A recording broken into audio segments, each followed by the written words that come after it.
I am Darla Finch, and I've spent my life building something my family can't even pronounce: a sustainable construction empire. The Finches have been synonymous with gaudy, gold-plated skyscrapers for decades, towers that scream wealth but choke the planet. My father, Vernon Finch, practically wrote the playbook on luxury development: marble lobbies, private helipads, the works. Me? I wanted to build homes that didn't cost the earth, literally. Solar panels, recycled steel, green roofs. My company, Verdant Futures, was my rebellion. But to my family, I was just the weird one, the black sheep who'd traded caviar for compost. They never took me seriously, not until the day my phone buzzed with a voicemail that tore my world apart.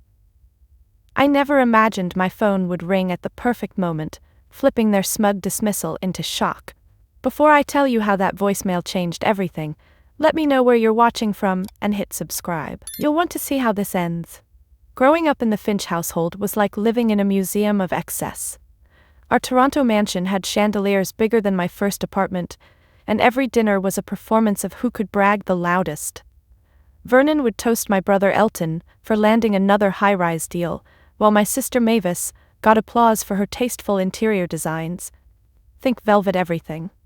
I'd sit there, picking at my plate, trying to slip in a word about my latest project, like the community center I built with reclaimed wood. "That's nice, Darla," my mother, Glenda, would say, her smile tight, before pivoting to Elton's next penthouse. It wasn't just that they didn't care, it was that they didn't see me. To them, my work was a hobby, not a legacy. I'd leave those dinners feeling smaller, but each slight fueled me. I poured that hurt into Verdant Futures, sketching designs late into the night, with pitching to investors who raised eyebrows at my last name.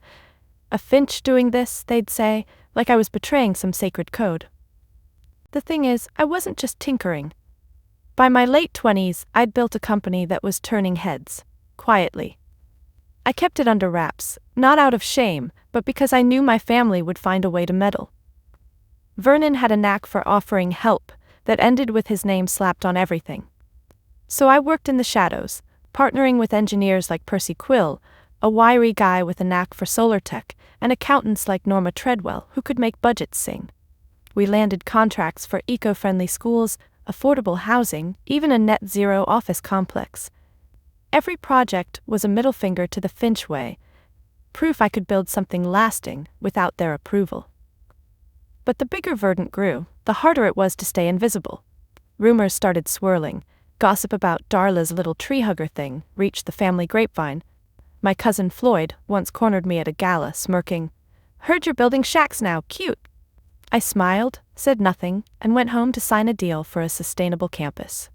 The voicemail came on a crisp October morning in 2025. I was in my office, a converted warehouse with exposed brick and plants spilling over every desk. My team was buzzing, prepping for a pitch that could land us a government contract. Think green infrastructure for an entire city district. I was reviewing blueprints when my phone lit up. Vernon's name. I froze. He never called. I let it go to voicemail, my stomach twisting. When I finally played it, his voice was cold, clipped, like he was reading a script. "Darla, we've discussed it. Your experiments are an embarrassment. You're out. Don't come to the dinner." Click. My family's annual dinner, the one I'd been dreading, was in 2 days. I stood there, blueprints forgotten, as the weight of it hit me. Disowned. Via voicemail. For building something I believed in. I should have been crushed, but a strange calm settled over me. They thought they could erase me. They had no idea what I'd built, or what was coming. Looking back, I can still feel the sting of being invisible in my own family, like I was a ghost at their table. The Finches were obsessed with their legacy, and I was the odd piece that didn't fit. I remember being 12, showing Vernon a model I'd built for a school project. A tiny house with solar panels made from foil. I'd spent weeks on it, gluing and tweaking until it was perfect. He glanced at it, chuckled, and said, "Cute, Darla, but real buildings need steel and glass." Then he turned to Elton, who was 16 and had just shadowed him on a condo deal. "Now this is how you build a future," Vernon boomed, ruffling Elton's hair. I stood there, model in hand, feeling like I'd been slapped. That was the pattern. My ideas were cute, but Elton's cookie-cutter projects were gold. By the time I was in high school, I stopped bringing my sketches to dinner. It was easier to stay quiet than to watch their eyes glaze over. Mavis was no better. She was 5 years older, always draped in designer clothes, and her genius was picking out fabrics for Finch properties. At one Christmas party, I overheard her telling a client, "Darla's into recycling or something. It's sweet. Sweet. Like I was knitting scarves, not designing structures." Meanwhile, she'd get standing ovations for choosing burgundy over maroon for a hotel lobby. I'd bite my tongue, but it burned. Once when I was 19, I won a regional award for a sustainable dorm I'd designed for a university contest. I was thrilled, my first real validation. I brought the certificate home, thinking maybe this time they'd see me. Glenda skimmed it, said, "Oh, how nice," and then spent the rest of dinner gushing over Mavis's new chandelier installation. Elton, fresh off closing a deal for a luxury mall, got a toast. My certificate sat on the counter, untouched, until I shoved it in a drawer. It wasn't just the big moments. The small ones piled up too. Like when I was 22, interning at a green architecture firm. I'd come home buzzing about a passive cooling system I'd helped design. At dinner, I tried to explain it how it could cut energy costs by 30%. Floyd, my cousin, snorted into his wine. "Sounds like hippie nonsense," he said, and the table laughed. Vernon steered the talk back to Elton's latest tower, a glass monstrosity that guzzled electricity. I stopped trying after that. I'd nod, smile, and let their voices wash over me, but inside I was screaming. Every dismissal pushed me harder. I'd go back to my tiny apartment, sketch until dawn, and promise myself I'd prove them wrong. Not for their approval, but for me. By my mid-20s, I was done seeking their validation. I'd started Verdant Futures in secret, scraping together savings and pitching to small clients. I didn't tell the family. Not because I was afraid, but because I didn't trust them. Vernon had a way of swooping in, offering partnerships that left him in charge. I wasn't going to let him touch my dream. So I built quietly with people like Percy Quill, who believed in my vision, and Norma Treadwell, who kept our books tight. We started small, renovating community centers, designing eco-friendly clinics. Each project was a step away from the Finch shadow. But the gossip still leaked. My Aunt Thelma once pulled me aside at a family barbecue, her voice dripping with pity. "Darla, why waste your time on these experiments? You could be working with Elton." I smiled, said I was happy, and walked away. That night, I signed a contract for a sustainable housing complex. They could keep their praise. I was building something real. The moment I knew I could outbuild my family came in a grimy coffee shop, hunched over a napkin sketch with Percy Quill. I was 26, barely scraping by, with a head full of ideas and a bank account that laughed at me. Percy, this wiry engineer with a mop of red hair, was ranting about how solar panels could be more than just roof decor. They could power entire communities if we got the grid right. I scribbled a design for a modular housing unit, recycled steel frame, solar skin, rainwater collection. "This," I said, tapping the napkin, "could house people affordably and not kill the planet." Percy grinned like I'd handed him a winning lottery ticket. That napkin became the blueprint for Verdant Future's first big project, but getting there was like climbing a mountain in flip-flops. The struggle was brutal. I'd maxed out 2 credit cards to rent a tiny office, and my first pitch to investors was a disaster. Some guy in a suit laughed and said, "Green construction? That's a charity, not a business." I went home, cried into a beer, then got back to work. Percy and I spent nights tweaking designs, while Norma Treadwell, our accountant with a knack for finding grants, kept us afloat. We landed our first contract by sheer stubbornness, a small eco-friendly community center in a low-income neighborhood. I remember standing in the rain, watching the frame go up, feeling like I'd finally done something real. That project got us noticed. A local paper ran a story, buried on page 10, but still. Soon we were fielding calls for bigger jobs, a school, a clinic, then a whole housing complex. Each one was a fight. Suppliers didn't have the materials, contractors scoffed at hippie specs, and I was constantly proving green could mean profitable. The secret part was deliberate. I didn't tell my family, not a word. Vernon had a habit of sniffing out success and claiming it as his own, and I wasn't about to let him near Verdant. So I kept it quiet, using my mother's maiden name Carver for early contracts to dodge the Finch spotlight. It worked, mostly.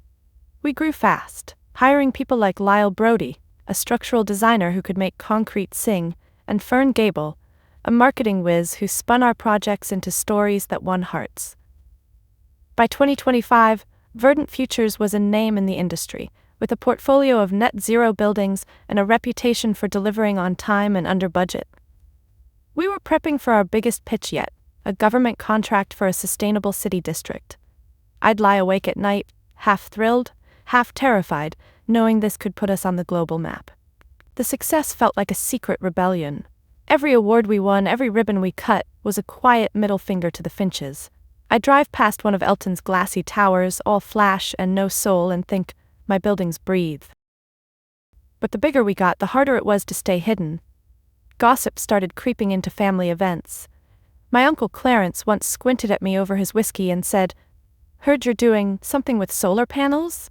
Hope it's not embarrassing the family." I laughed it off, but my stomach churned. They didn't know the half of it. Verdant was outpacing their precious Finch developments in innovation, if not in glitz. I kept my head down, focusing on the work. Percy would joke, "You're like Batman, Darla, saving the world in secret." I'd roll my eyes, but he wasn't wrong. I was building an empire they couldn't touch, and it felt like freedom, until that voicemail from Vernon proved they could still reach me. The day of the family dinner loomed like a storm cloud, but I had bigger things on my mind. Verdant Futures was on the brink of something massive, a government contract to design a sustainable district in Toronto's East End. Think green roofs, pedestrian-only streets, and energy grids that could power thousands without a single coal plant. We'd been prepping for weeks, and the final pitch was set for the day after the dinner. I was in our warehouse office, surrounded by blueprints and coffee cups, when Percy Quill burst in, waving his tablet. "Darla, the numbers are in, our projections are bulletproof," he said, his eyes bright. Norma Treadwell, crunching data at her desk, gave a rare smile. "We might actually pull this off," she said. I felt a spark of hope, but it was drowned out by the dread of facing my family. Vernon's voicemail still echoed in my head. "You're out, don't come," but I knew I had to go. Not showing up would be admitting defeat. I spent the morning trying to focus on the pitch. Lyle Brody, our structural guy, was tweaking a model of the district's central hub while Fern Gable was polishing our presentation slides.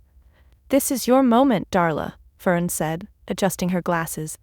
"The world's gonna see what you've built." I nodded, but my stomach was in knots. The dinner wasn't just a meal, it was a battlefield. Every year, the Finches gathered at our old mansion, a sprawling relic of their glory days, to flex their egos. Vernon would hold court, Elton would brag about his latest high-rise, and Mavis would flaunt her newest design contract. I'd sit there, dodging their barbs, counting the minutes until I could leave. This time, though, it felt different. The voicemail had drawn a line. They'd already cast me out, so why was I even going? Part of me wanted to face them, to look Vernon in the eye and not flinch. Another part just wanted to stay home with a pizza and forget they existed. By afternoon, I was a mess. I stood in my apartment, staring at my closet, trying to pick an outfit that said, "I don't care," but still looked sharp. I settled on a tailored blazer and jeans, professional but not trying too hard. My phone buzzed with a text from Percy. "You got this, don't let them dim your shine." I smiled, but it faded fast. I kept replaying Vernon's words, the coldness in his voice. Glenda hadn't called to soften the blow, and neither had Mavis or Elton. Even Floyd, who loved stirring the pot, was silent. The silence hurt worse than the voicemail. I grabbed my keys, took a deep breath, and headed out. The drive to the mansion was a blur, the city lights smearing past like my thoughts. I kept telling myself I'd just get through it, say my piece, eat their overpriced food, and leave. But deep down, I knew it wouldn't be that simple. Pulling up to the mansion, I felt like I was walking into a lion's den. The place hadn't changed. Same iron gates, same manicured lawns, same air of untouchable wealth. I parked next to Elton's flashy SUV and sat there for a moment, gripping the steering wheel. My phone pinged again. Norma this time. "Kick ass tomorrow. Tonight's just noise." I exhaled, stepped out, and walked toward the front door. The weight of the contract, the voicemail, and years of being unseen pressed down on me. I didn't know what I was walking into, but I knew one thing. I wasn't the same Darla they'd ignored all those years. Verdant was my armor, and no matter what they threw at me, I wasn't going to break. Walking into the Finch mansion was like stepping onto a stage where I'd never learned the lines. The foyer smelled of polished wood and money, and the chatter from the dining room hit me like a wave. I squared my shoulders and walked in, bracing for the onslaught. Vernon sat at the head of the table, his silver hair gleaming under the chandelier, looking every bit the king he thought he was. Glenda was beside him, her pearls catching the light as she nodded at something Elton said. Mavis, in a silk dress that probably cost more than my rent, was gesturing animatedly to my Aunt Thelma. Floyd lounged across from her, smirking at his phone. The room went quiet for a split second when I entered, then the noise resumed, like I was barely worth the pause. "Darla, you made it," Glenda said, her voice syrupy but sharp, like a knife wrapped in velvet. She gestured to an empty chair near the end of the table, as far from Vernon as you could get. I sat, feeling every eye on me, and the gauntlet began. It started small, with Thelma's, "Oh, Darla, still doing your eco thing?" Her tone made it sound like I was collecting bottle caps. I nodded, keeping my face neutral. "Yep, still at it." Then Floyd chimed in, leaning back with a grin. "Heard you're building sheds now. What's next? Tree houses?" The table chuckled, and I forced a smile, my hands clenched under the table. I wanted to snap back, tell them about the sustainable campus we just finished, but I knew they'd twist it into a joke. Elton was next, swirling his wine like he was auditioning for a movie. "Darla, you should come work for me," he said, loud enough for everyone to hear. "We could use someone to, I don't know, plant flowers around the lobbies." More laughter. Mavis jumped in, her voice dripping with fake concern. "It's just, the Finch name is about luxury. Your projects, they're so niche." She said niche like it was a disease. I took a sip of water, my throat tight. "They're profitable," I said quietly, but Vernon cut in before anyone could respond. "Profit's one thing," he said, his voice booming. "Legacy's another. We build landmarks, Darla, not experiments." His eyes locked on mine, cold and dismissive, and I felt like I was 12 again, holding that foil-covered model. The jabs kept coming, each one sharper. Glenda asked if I was still single, as if my work meant I couldn't have a life. "You're always so busy with your little projects," she said, smiling like she was doing me a favor. Floyd leaned over, stage whispering to Thelma, "Bet she's got a boyfriend who lives in a yurt." I ignored him, but my face burned. Every question, every comment, was a reminder that I wasn't one of them. They didn't ask about my work. Not really. They didn't care about the schools we'd built, the families we'd housed. To them, I was a curiosity, a Finch who'd gone rogue, and they were here to remind me of my place. I kept my answers short, my voice steady, but inside, I was screaming. Vernon's voicemail played on a loop in my head. "You're out!" Why was I even here taking this? But I stayed, because running would mean they'd won. I picked at my food, counting the minutes, waiting for the moment I could walk away, until the real blow landed, and it was worse than I'd imagined. The dinner dragged on, each course a fresh chance for my family to remind me I didn't belong. The clink of silverware and forced laughter filled the room, but I felt like I was underwater, their voices muffled by the weight of Vernon's voicemail. I'd barely touched the roasted quail when Vernon cleared his throat, the kind of sound that silenced everyone. He stood, glass in hand, his face a mask of grim authority. "We have an announcement," he said, glancing at Glenda, who nodded stiffly. My stomach dropped. I knew this wasn't about Elton's latest deal or Mavis's new client, this was about me. "Darla," Vernon began, his voice cutting through the room like a blade, "we've tolerated your divergence for years." He paused, letting the word hang, and I felt every eye on me. "Your so-called projects have dragged the Finch name through the mud. We build empires, not experiments." My face burned, but I kept my gaze steady, refusing to look away. Glenda chimed in, her tone softer but no less cruel. "We've tried to guide you, dear, but you've chosen a path that undermines everything we stand for." Mavis smirked, folding her arms, while Elton leaned back, watching like this was a show. Floyd, for once, stayed quiet, but his grin said enough. They'd planned this, rehearsed it, and now they were delivering the verdict. Vernon pulled out his phone, his movements deliberate. "We sent you a message earlier, but clearly you didn't take it seriously," he said. He tapped the screen and his voicemail played again. Loud enough for the whole table to hear.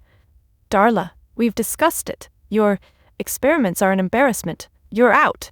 Don't come to the dinner." The words echoed in the silent room, each one a punch to the gut. He set the phone down, his eyes locked on mine. "You're no longer part of this family, you're no longer a Finch." The finality in his voice was like a door slamming shut. Glenda dabbed her eyes with a napkin, as if this hurt her, but I saw the steel behind her tears.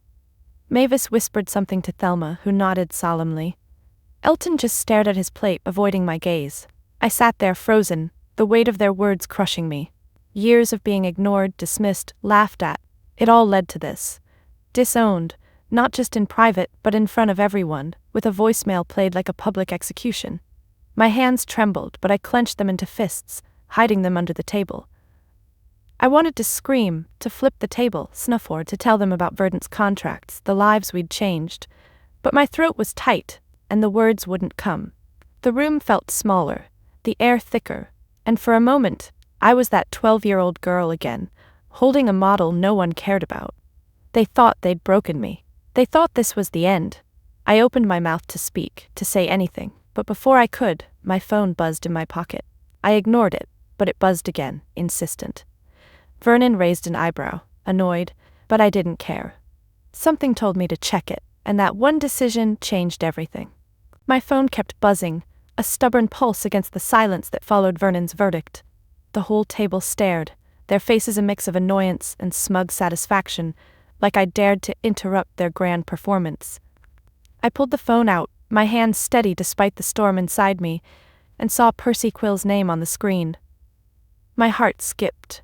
He wouldn't call this late unless it was big. I stood, ignoring Vernon's scowl, and stepped into the hallway, the weight of their eyes burning into my back. "Percy, this better be good," I whispered, closing the door behind me. His voice crackled with excitement. "Darla, we got it, the government contract, it's ours, they just called, 7 figures, full green district, your vision, we're in." I leaned against the wall, my knees weak. Verdant Futures had just landed the biggest deal of its life, and my family was in the next room, thinking they'd erased me. I walked back into the dining room, phone still in hand, and something shifted inside me. The air felt different, like I'd stepped out of their script. Vernon was mid-sentence, pontificating about the Finch legacy, but he stopped when he saw me. "Darla, we're not done," he said, his voice sharp. I didn't sit. I stood at the end of the table, looking at each of them. Glenda's tight smile, Mavis's raised eyebrow, Elton's uncomfortable shift in his chair, Floyd's smirk. "Actually we are," I said, my voice calm but firm. "I just got a call. Verdant Futures won a government contract to build a sustainable district in Toronto. It's the largest green infrastructure project in the city's history." The room went still, forks frozen halfway to mouths.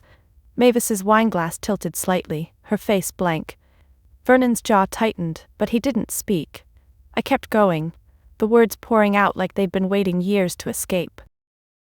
"While you've been laughing at my experiments, I've built a company that's changing how we live. Schools, homes, entire communities, sustainable, affordable, and profitable. We're not just keeping up with Finch developments, we're outpacing you." I held up my phone, Percy's text still glowing. "Official confirmation, we're legends." Glenda's eyes widened, and for the first time, I saw a flicker of doubt in her. Elton coughed, looking at Vernon like he expected him to shut me down, but Vernon just stared, his face a mask of barely contained rage. Floyd let out a low whistle, muttering, "Well, damn."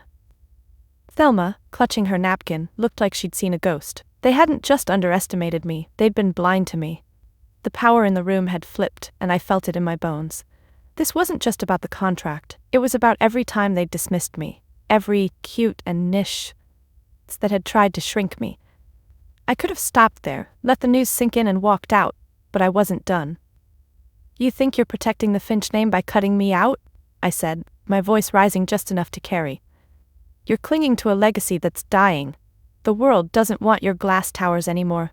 It wants what I'm building." Mavis opened her mouth, then closed it, her usual sharpness gone. Vernon's hand twitched, like he wanted to slam it on the table, but he didn't. For the first time, they had nothing to say. I turned to leave, my heart pounding, knowing this moment wasn't just a win, it was a reckoning. I stood there, the silence in the dining room so thick it felt like it could choke me. But I wasn't backing down. Their faces, Vernon's clenched jaw, Glenda's wide eyes, Mavis's frozen smirk, were a gallery of shock and denial. I'd just dropped the truth about Verdant's contract, and it was like I'd flipped their world upside down. But I wasn't done. Years of their hypocrisy, their sneers, their dismissal, it all boiled up, and I was ready to let it out. "You've spent your lives building monuments to yourselves," I said, my voice steady but sharp. "Towers that waste energy, homes no one can afford. You call that a legacy? It's a lie." Vernon's face reddened, but I didn't stop. "I've built something real, communities that last, that give back, and you have the nerve to call me an embarrassment?" Glenda tried to recover, her voice trembling with forced calm. "Darla, you're being dramatic. We're just protecting the family name." I laughed, a short, bitter sound that made Floyd flinch. "Protecting it? You've been milking it for decades, slapping it on every gaudy project like it's a badge of honor. But the world's moved on. Clients want sustainability, not your gold-plated nonsense." Mavis leaned forward, finally finding her voice. "You think you're better than us? Your little green projects won't outlast Finch developments." I met her glare. "They already are. Check the numbers. Verdant's growth rate passed yours last quarter." Her mouth snapped shut, and Elton shifted uncomfortably, like he knew it was true. Vernon stood, his chair scraping against the floor. "Enough," he growled. "You've made your point, but you're still out. Success doesn't change that." That's when I saw it. Their desperation. They weren't just angry, they were scared. Scared that I'd built something they couldn't touch, something that exposed their cracks. I stepped closer to the table, my voice low but clear. "You think disowning me erases what I've done? You're not my gatekeepers. I don't need your name to be a Finch or to be better than you." Thelma gasped softly, and Floyd's smirk was gone, replaced by a flicker of respect. Glenda looked at Vernon, waiting for him to fix this, but he didn't. He couldn't. I turned to leave, but not before one last look at them. "You've spent years pretending I don't exist," I said. "Now you're scrambling because I do. Good luck catching up." I walked out, my heart pounding but my head high. The hallway felt brighter, the air lighter, like I'd shed a weight I'd carried too long. Behind me, I heard Vernon start to speak, but the door closed on his voice. I didn't need to hear it. I stepped outside, the cool October air hitting my face, and my phone buzzed again. "Percy, with a text, heard you slayed, party at the office?" I smiled, typing back, "On my way." The mansion loomed behind me, but it felt smaller, like a relic I'd outgrown. I got in my car, started the engine, and drove toward the life I'd built, one they couldn't take away. Driving away from the mansion, I felt lighter, like I'd finally exhaled after holding my breath for years. The city lights blurred past, and I headed straight for Verdant's office, where Percy had promised a celebration. When I walked in, the warehouse was alive. String lights draped across the beams, music thumping, and my team sprawled across mismatched couches. Percy spotted me and raised a beer, shouting, "There's the legend." Norma Treadwell, usually glued to her spreadsheets, was laughing with Lyle Brody, who was attempting a terrible dance move. Fern Gable rushed over, her glasses fogged with excitement, and hugged me. "You did it, Darla. The contract's ours." The air was warm, genuine, nothing like the cold theater of the Finch dinner. These were my people, the ones who'd believed in me when my own blood hadn't. We cracked open more drinks, and Percy pulled me into a corner, his face still lit up. "Spill it," he said. "What happened at that dinner?" I told them everything. The voicemail, Vernon's public verdict, the way I'd thrown their hypocrisy back in their faces. Lyle whistled low. "You said that to Vernon Finch? Damn, Darla." Norma, sipping her wine, raised an eyebrow. "They didn't see you coming. None of them did." Fern, scribbling notes for a press release, looked up. "This is bigger than the contract. You're rewriting what Finch means." Their pride hit me harder than the contract itself. At the mansion, I'd been an outcast. Here, I was home. We toasted to Verdant, to the district project, to proving them wrong. Someone cranked the music, and for the first time in years, I let myself laugh without looking over my shoulder. Later, as the party wound down, I stepped outside with Percy to get some air. The city hummed around us, and I thought about the dinner again. Not with anger, but with clarity. "You know what's wild?" I said, leaning against the wall. "They thought they could erase me, but they never even knew me." Percy nodded, his usual grin softer. "They're your family, sure, but these folks, He jerked a thumb toward the office. We're your family too, the kind you choose. He was right. The Finches had blood, but this team had loyalty. They'd stayed late, fought for my vision, celebrated my wins like their own. I thought of Vernon's cold stare, Mavis's smirk, and realized they'd never given me that.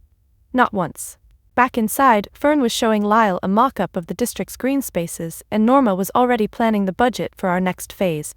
It was messy, chaotic, real, no posturing, no hidden agendas. I sat on a couch, watching them, and felt something settle in my chest. The Finches had tried to strip me of their name, but I didn't need it.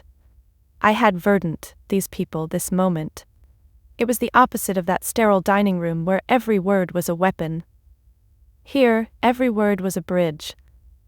As the night stretched on, I knew I'd never go back to that mansion, not because they'd disowned me, but because I'd found something better.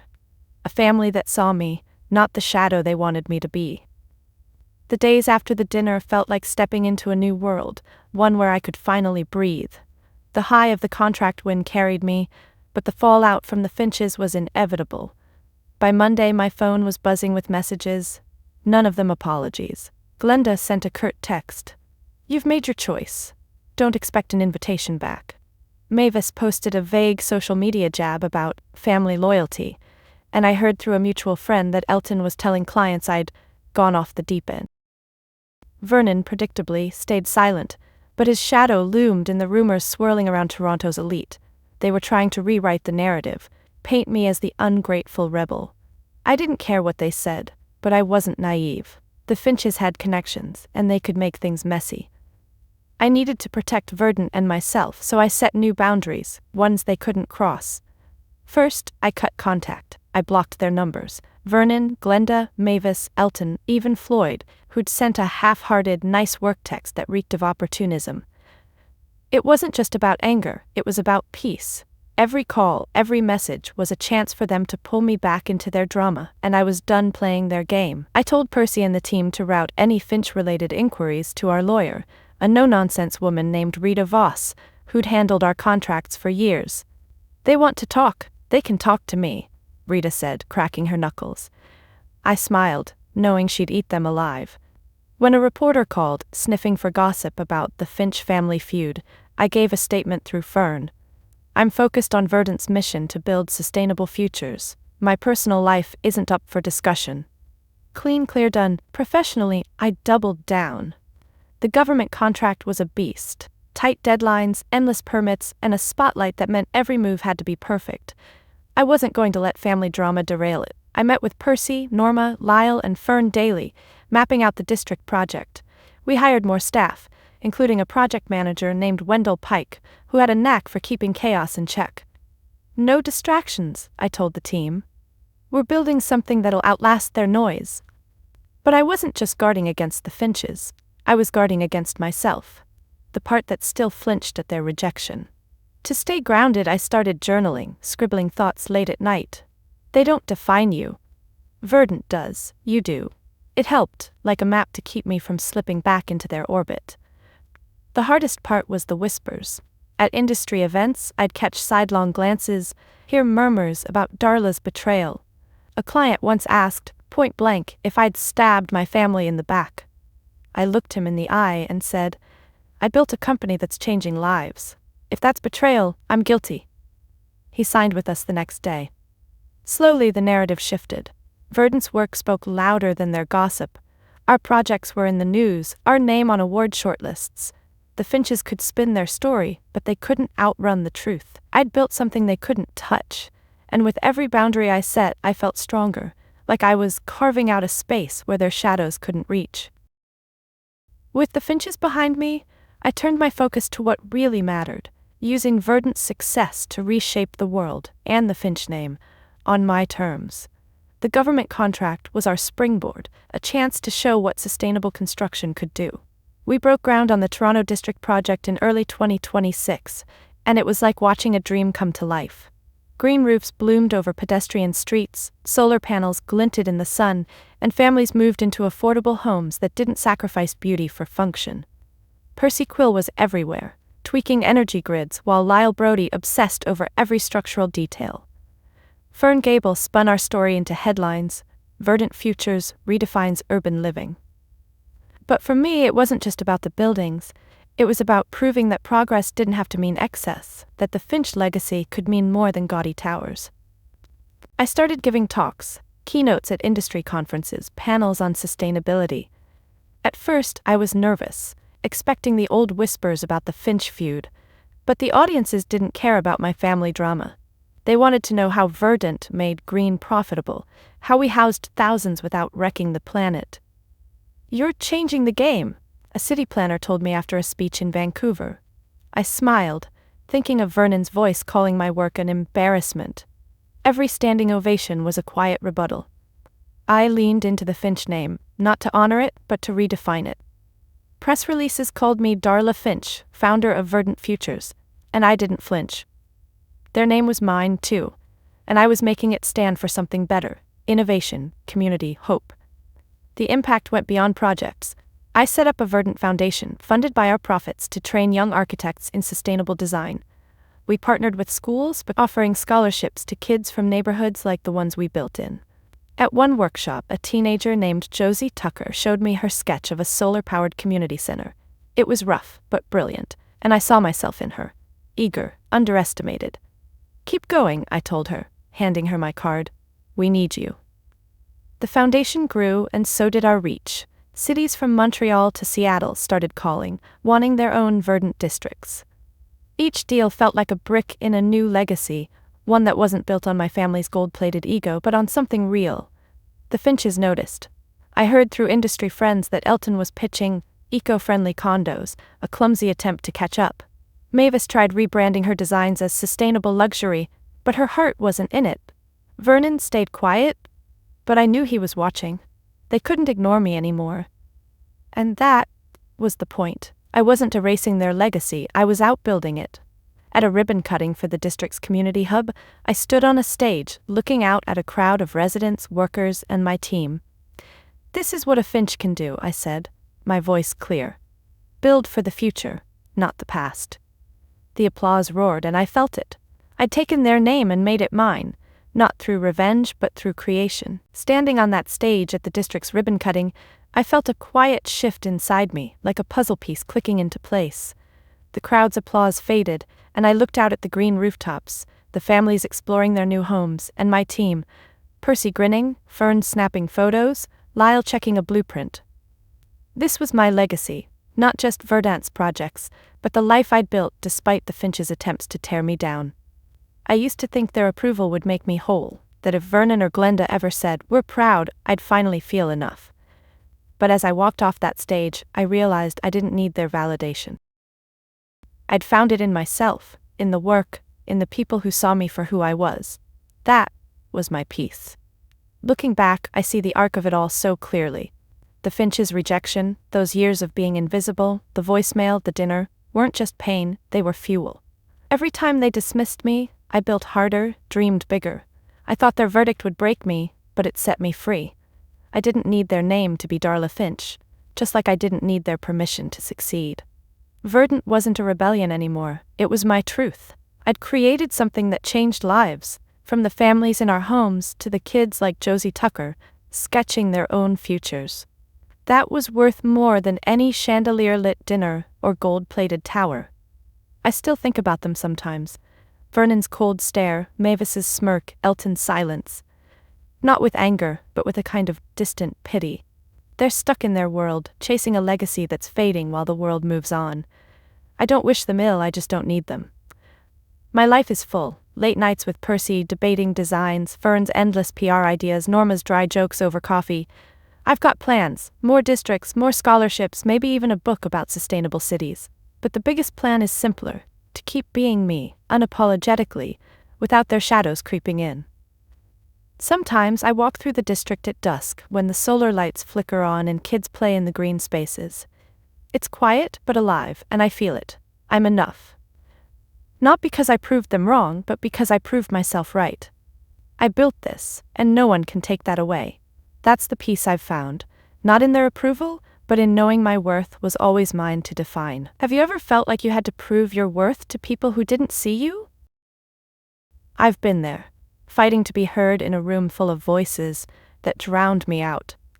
My journey wasn't just about building Verdant, it was about building myself, piece by piece, until I didn't need anyone else's validation. I'd love to hear your stories, those moments when you broke free, when you chose your own path. Drop them in the comments below, let's inspire each other. If my journey resonated with you, please like, subscribe, and share it with someone who needs to hear that it's okay to define success on their own terms. Keep building your future, not someone else's past. You've got this.